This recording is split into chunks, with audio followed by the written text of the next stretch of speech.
pangalan. Ang grupo namin, napakasimple. Bloggers and Netizens for Democracy. Ang mga pumapayag sa cybercrime law, hindi lang kalaban ng individual rights, kalaban din sila ng demokrasya. Bakit? Dahil sa internet, nagkaroon ng bagong plataforma ang mga taong bayan. Labas sa traditional media, nakakapagtalastasan, nakakapag-usap,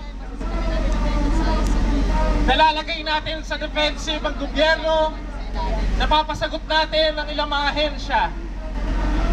Dahil sa cybercrime law, nililimitahan na naman nila itong internet.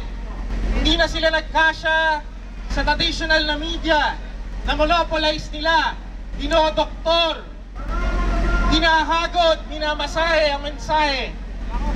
Pati internet, kokontrolin nila sa pamamagitan ng takot.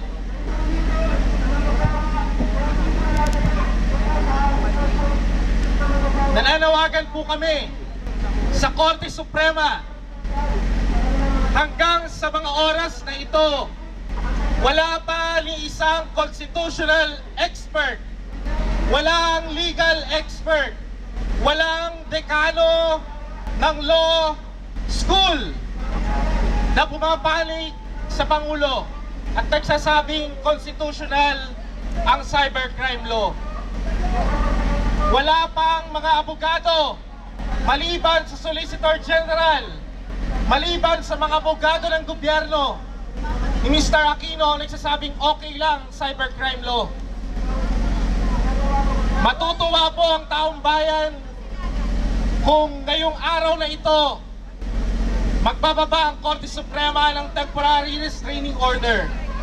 Wala pong ibang katanggap-tanggap na resulta ngayong araw na ito mula sa Korte Suprema, kundi ang isang malinaw na TRO.